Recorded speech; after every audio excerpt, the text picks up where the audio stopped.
Hello, everyone. My name is James Suhan. I am a graduate support engineer here at E1 Solutions.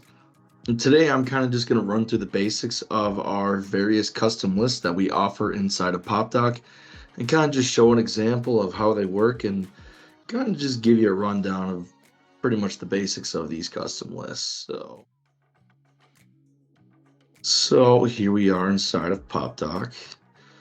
So for this example today, I'm going to be using a sample GP connector, but all these custom lists are available across all of our connectors, your BCs, your SQLs. These custom lists will be available for you to use. So if I go down here, should be right here. So as you can see inside of our connector here, we have our main list and all that good stuff. We have a default company. But if I close this, we have this section for custom lists. Now, a lot of you are very familiar and use our custom list quite often. A lot of you utilize our joins and our merges in specific. We see a lot of those. But I figured it'd be a good to just kind of run through the basics of each of these different custom lists and just basically provide a little more insight into how they work. So starting off, we will look at our comparison list. So, and as you can see, each one of these has a brief description here, kind of just giving you a little bit of idea of what they do.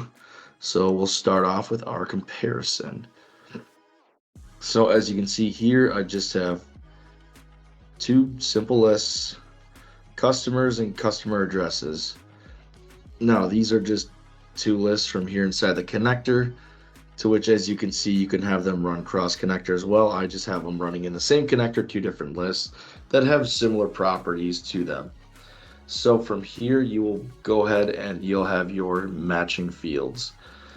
Now, these matching fields are what Popdock looks for to run your comparison on, whether it be here where you can have it to show similarities between lists or show differences between the lists, which typically it really just depends on what you're looking for. For this example, I have it to show similarities between my customers list and my customer addresses list here in the same connector. So for merge fields, it's looking for at the address one field, and the city field is what it's looking to match on as its criteria. And here, as you can see, I have a few other fields that I've added in. So, and then we have them here in our default as well, in which it'll tell us which we're looking for. We have customer address one, customer address one, and basically off our combinations. We have no variables, no restrictions. So now if we go over to preview and are showing similarities, we can see here that we have our two address one fields between the two, and that we can see the comparisons from there and any other fields we need. So it's mainly used to basically put two lists side by side, see if you want to see what's the same, you can do that. If you want to see what's different, you can do that as well. So now we'll move on to our next list, which a lot of you I'm sure are familiar with, is a joined list. Now the basics of a joined list, you're taking two lists, you're joining them together so you can have data from two different areas in one harmonious list. So as you can see here, as kind of going with the trend, we have customers and customer addresses. So now one of the big keys with the joins is this right here, this little arrow, our join criteria. So as you can see, we have multiple different join types, each kind of bringing their own data to the table, or kind of different method of bringing the two lists together. But as you can see here, I have them joined on the customer ID field, because I know this is going to be a unique value for each record that exists in both lists. That's kind of the main goal when you want to join a list together. That's what you want to look for, is something that is unique but also exists in both the lists, so you can combine those together, whether that be like a vendor ID, document number, external document number, customer ID in this case. There's tons of different ways to join lists together. But as you can see here, I got the fields I want from my customers list, and we go to customer addresses, and I got a couple more fields I want to pull from that one. So now we go to fields. You can see here we have all of our different fields, and we have what connector and what list these are coming from as well. So as you can see, so let's say if I go back here and let's say I want city from customer addresses. So now it exists in both lists. So if I head back to fields, as you can see, there's a city and a city one, to which that can be confusing. You may not remember what's what. What you can always do is just click right here in the name box. And this works for any field in any grid, by the way. You can do this. So we can do this city, customer addresses. So now I know that that field is from the customer addresses table and the other is from the customer table. And you can do this any field you want. You can change state to where state where we live or anything along those lines. You can change field names. Typically, I recommend keeping it somewhat consistent so you know what you're looking at. To where if I go to modified date and change it to Friday, Friday lunchtime, obviously that's not going to make sense. So we want to keep that as modified date. I believe that's what it was. Modified date. Sorry, I'm horrible at spelling. And now, as you can see, we head into our preview. We can add that in. And there we have all of our fields here that are available, and everything shows up, it comes through. So that's a basic join list, to which I know all you are familiar with. So next one is another very popular list, is a merged list.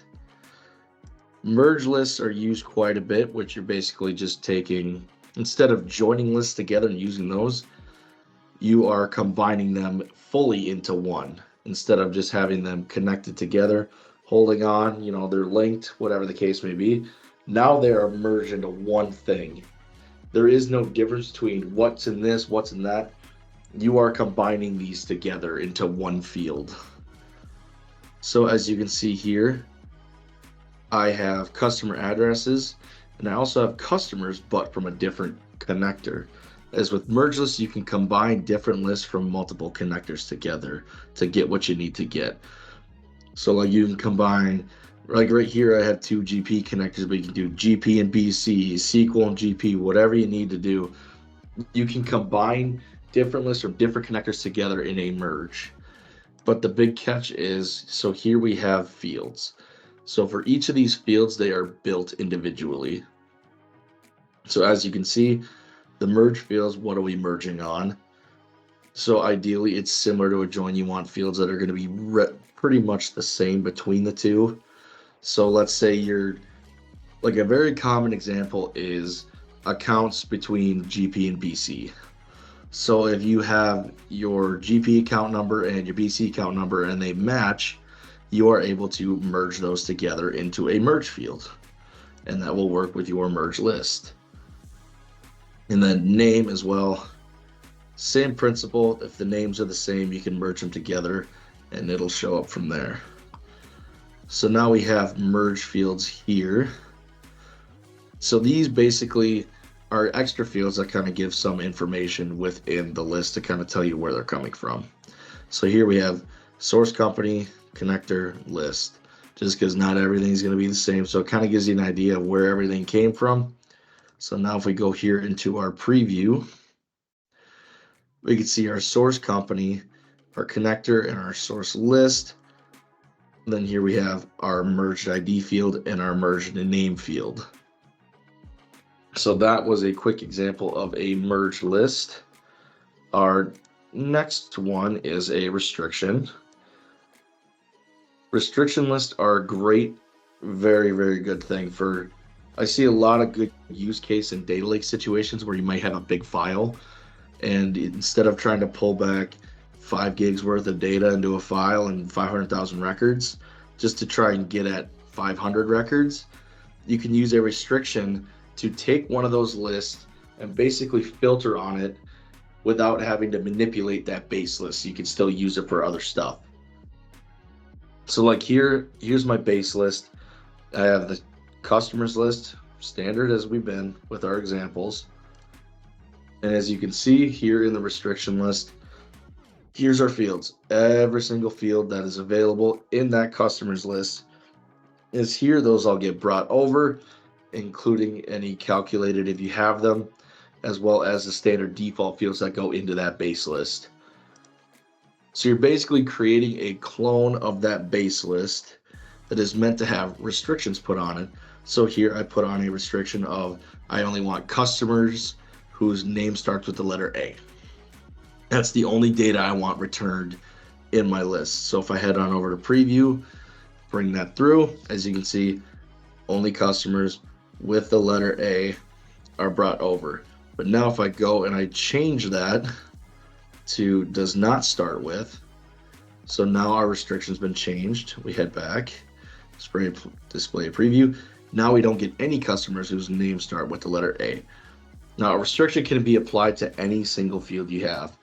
Like let's say we only want customer IDs that start with C, or state we only want people within Nebraska, or whatever city. Just yeah, there's tons of stuff. If you want a restriction where we only want data between the 1st of January and the end of February, just whatever, you can pretty much do a restriction on anything with any way you want it. It's basically putting a filter on a list that runs before you actually load up the list.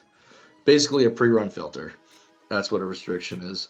So restriction lists are great for that. If you want to be able to get specific data on a base list that you know you're going to need consistently without having to manipulate that base list, so you can use it for other applications and other lists. So now our last one that I want to cover is summary. So summary lists are a bit unique because it's pretty straightforward. It's summarizing whatever fields you put in there. That's all it's doing. So as you can see here, we have a group field. So, excuse me, whatever we want to group it on is what's going to be available. So we have our group fields here, and then we have our summary fields, which are distinct count of address 1. So anytime an address 1 is unique to that customer ID, it'll throw a count of 1 and a sum of that customer ID's balance. Whatever their balance is, we're putting a summary on that as we have our defaults. So we head over to preview. And as you can see, we have our customer IDs as the group. We have our summary and our distinct count of address 1 within that. The only other list that we have that is offered for a custom list is a matrix, which I will not be covering in today's video. That might be covered in a future video, but I do not have the ability to cover it today. As always, thank you for watching. If you like this type of content, please feel free to keep coming back, keep watching our videos. We make them just for you. Thank you, and as always, have a nice day.